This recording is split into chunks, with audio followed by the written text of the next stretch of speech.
Sahabat dididik Nabi penuh dengan adab. Nabi beradab kepada anak kecil. Kalau beradab kepada orang dewasa biasa. Anak kecil yang diserahkan ibunya berumur 10 tahun, nama ibunya Ummu Sulaim, nama anaknya Anas bin Malik. Apa kata sallallahu alaihi wasallam? Ma qala li uffin qattu. Kata Anas bin Malik, dia tidak pernah membentak saya sekalipun. Betapa akhlak Nabi Muhammad sallallahu alaihi wasallam. Itulah mengapa mereka menggelarnya Al-Amin, orang yang amanah. Mereka tidak menggelarnya orang yang cerdas, walaupun dia cerdas. Mereka tidak menggelarnya orang ganteng, walaupun dia ganteng. Ada yang mengalahkan kecerdasannya, ada yang mengalahkan kegantengannya. Apa itu? Akhlak. Makanya kadang kita tertawan karena akhlak orang. Sering kita ketemu dengan orang pintar, cerdas, tapi kata-katanya kasar, tidak terkesan kita. Saya beberapa kali ketemu dengan ustadz-ustadz besar yang hebat-hebat, habib-habib yang luar biasa. Tertawan saya karena akhlaknya, sopan santunnya, tata keramanya, budi bahasanya, senyumannya, kebaikannya, adab yang luar biasa. Itulah yang membuat kita akan teringat, terkenang, terngiang terus. Bagaimana dengan Abu Bakar Siddiq radhiyallahu an? Abu Bakar Siddiq radhiyallahu an, adabnya kepada Nabi Muhammad sallallahu alaihi wasallam, dia tidak mau masuk ke dalam gua itu. Tidak diizinkannya Nabi Muhammad sallallahu alaihi wasallam masuk ke dalam, sampai dia sendiri yang masuk. Dia bersihkan sampah-sampahnya. Mana tahu di dalam ini ada binatang berbisa, ada lubang di situ, dia duduk di situ. Dia duduk di lubang itu, khawatir kalau ada apa-apa, akhirnya ada binatang berbisa yang menyengatnya. Dan saat dia tersengat pun dia tidak menjerit, dia tahankan. Hanya satu yang tak bisa dia tahan, tetesan air mata. Jatuh tetesan air mata. Begitu adab Abu Bakar Siddiq radhiyallahu anhu. Bagaimana dengan Umar bin Khattab? Umar bin Khattab yang khalifah, yang Amirul Mukminin itu mengangkat gandum ke atas pundaknya, lalu dia letakkan di rumah fakir miskin. Padahal dia bisa saja memerintahkan pengawalnya, ajudannya, bawa antarkan ke sana. Tapi dia lebih mengedepankan adab. Dia akan ditanya oleh Allah Subhanahu wa taala, kullukum ra'in, setiap kamu pemimpin, wa kullukum mas'ulun 'an ra'iyati. Setiap kamu akan disoal, ditanya tentang kepemimpinan. Bagaimana adab Utsman bin Affan? Utsman bin Affan tentu dengan kelebihan masing-masing. Utsman bin Affan beradab dengan hartanya. Maka harta yang dititipkan Allah di ujung tangannya itu dia pakai untuk menolong risalah dakwah, untuk menolong para sahabat.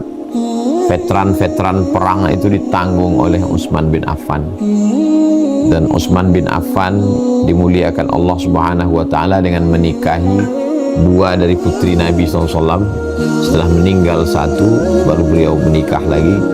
Itu yang disebut dengan Dzun Nurain, orang yang memiliki nur cahaya. Nurain, dua cahaya. Utsman bin Affan.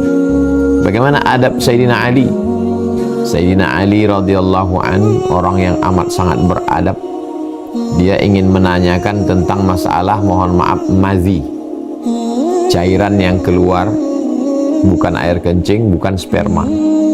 Dia malu untuk bertanya itu kepada Nabi SAW. Diutusnya sahabatnya untuk menanyakan itu kepada Nabi SAW. Padahal Nabi itu adalah sepupunya, sewalinya, ayahnya Abu Talib dengan ayah Nabi Abdullah, Abdullah dengan Abu Talib saudara kandung, sama-sama anak Abdul Muttalib. Begitulah adabnya kepada Nabi Muhammad SAW. Bagaimana dengan sahabat Nabi, cucu Nabi, Sayyidina Al-Hasan dan Sayyidina Al-Husain?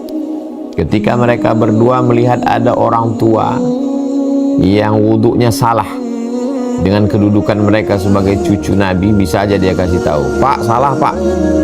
Tapi bagaimana caranya? Husain bertanya kepada Hasan bagaimana cara wudhu yang benar, lalu Hasan menunjukkan kepada Sayyidina Al-Husain, wudhu yang benar begini. Si bapak melihat, oh begitu cara wudhu yang benar, tanpa menggurui, tanpa mendikte, tanpa berkata kasar. Mereka sudah mengajarkan akhlak yang luar biasa. Memang betul mereka adalah innal Hasan wal Husain sayyida syababi ahlil jannah.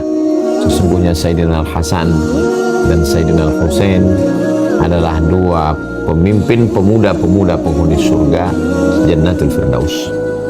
Bagaimana dengan sahabat Nabi, salah satu tim penulis Al-Quran, namanya Zaid bin Thabit.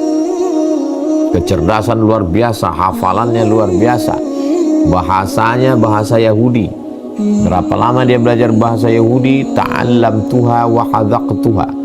Saya belajar secara mendalam nisfa syahrin, setengah bulan. Tapi begitu berjumpa dengan Abdullah ibnu Abbas radhiyallahu anhu, dia cium tangan Abdullah bin Abbas.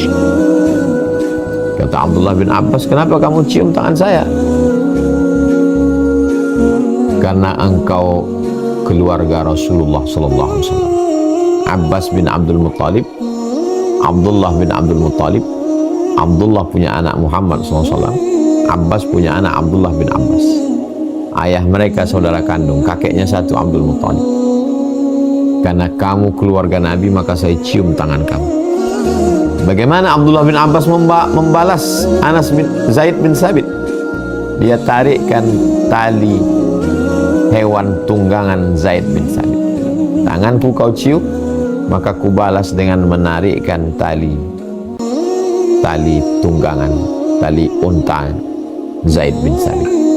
Begitu mereka saling membalas adab. Jadi adab-adab inilah yang membuat terkesan luar biasa.